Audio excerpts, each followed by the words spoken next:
আসসালামু আলাইকুম। দর্শক, ভারতের রাজনীতিতে কংগ্রেস প্রায় নিঃশেষ হয়ে যাচ্ছিল।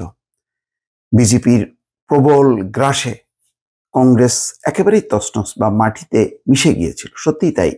এর আগের দুটি নির্বাচনের ফলাফল সেটি প্রমাণ করে। এমনকি তারা বিরোধী দলের মর্যাদা পর্যন্ত হারিয়েছিল। সেই কংগ্রেস এবার নাটকীয়ভাবে উত্থান হয়েছে। উত্থানের এমন একটি দৃষ্টান্ত উত্তরপ্রদেশে ঘটেছে, যেটা ছিল একেবারে ঘাঁটি বলা যায়, সংখ্যাগরিষ্ঠ আসন বিজেপি।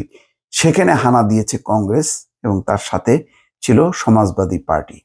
এই দুই পার্টি মিলে সেখানে তারা অভাবনীয় সাফল্য দেখিয়েছে এই নির্বাচনে। ভারতের উত্তরপ্রদেশে লোকসভা নির্বাচনে চমক দেখাতে যাচ্ছে কংগ্রেস নেতৃত্বাধীন ইন্ডিয়া জোট।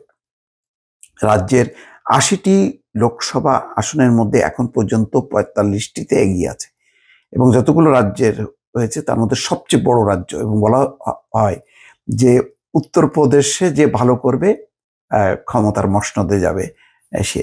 যদিও সেটি হয়নি, কেননা বিভিন্ন ছেটা ফোটা বিভিন্ন পকেট থেকে অনেকগুলো আসন পেয়েছে বিজেপি, যার কারণে তারা সংখ্যাগরিষ্ঠতা পায়নি, ক্ষমতায় যাওয়ার মতন একক সংখ্যাগরিষ্ঠতা।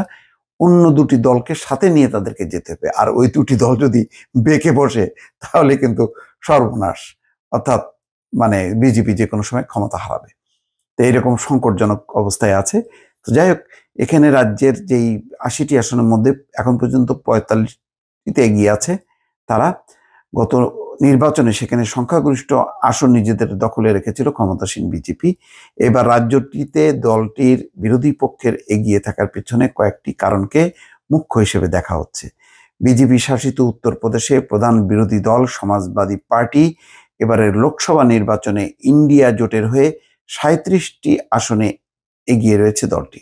বিজেপি শাসন করছিল, সেখানে ইন্ডিয়া জোট, কংগ্রেস নেতৃত্বাধীন ইন্ডিয়া জোট ৩৭টি আসনে এগিয়ে রয়েছে। এই অগ্রগতির পিছনে তাদের একটি কৌশল কাজে দিয়েছে বলে মনে করা হচ্ছে। সেটি হচ্ছে, এবার প্রার্থী বাছাইয়ের ক্ষেত্রে যাদবের চেয়ে, অর্থাৎ অন্যান্য অনগ্রসর শ্রেণী বাইরের প্রার্থীদের বেশি গুরুত্ব দিয়েছে সমাজবাদী পার্টি।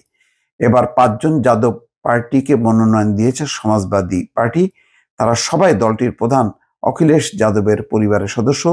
যাদব নয়, এমনকি ওবিসি সম্প্রদায়ের প্রার্থীরা মনোনয়ন পেয়েছেন ৩৭টি আসনে।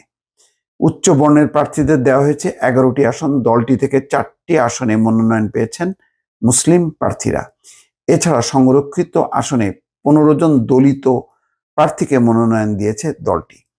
২০১৯ সালের শেষ লোকসভা নির্বাচনে বিএসপি ও এর আরএলডির সঙ্গে জোট করেছিল সমাজবাদী পার্টি। সেবার ৮০টি আসনের মধ্যে ৩৭টি আসনে প্রতিদ্বন্দ্বিতা করেছিল দলটি। ওই নির্বাচনে ১০টি আসনে যাদব প্রার্থীদের মনোনয়ন দেওয়া হয়েছিল। নির্বাচনে মাত্র ৫টি আসনে জয় পেয়েছিল সমাজবাদী পার্টি। বিএসপি পেয়েছিল 10টি আসন, আর বিজেপি ৬২টি আসনে নিজেদের দখলে রেখেছিল। উত্তরপ্রদেশে সমাজবাদী পার্টির এই এগিয়ে থাকা নিয়ে দলটির জ্যেষ্ঠ নেতা বলেন, যাদব ও মুসলমানদের সমর্থনের বিষয়ে নিশ্চিত ছিল আমাদের দল।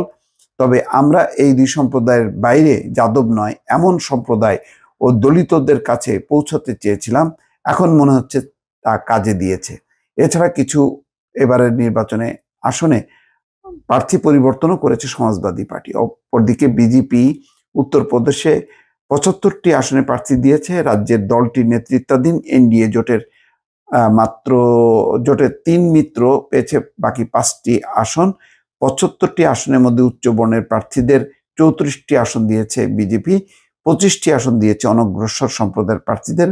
তাদের মধ্যে একজন যাদব রয়েছেন, আর বাকি 16টি সংরক্ষিত আসন। যাই হোক, এখানে নানান হিসাব নিকাশের মার পেয়েছে এবং সামগ্রিকভাবে বিজেপির প্রতি যে মানুষের অনাস্থা, অর্থাৎ শুধু তারা ধর্মীয় সেন্টিমেন্টকে সামনে এনেছে, কিন্তু অর্থনৈতিক উন্নয়ন ঘটেনি, বেকারত্ব দূর হয়নি।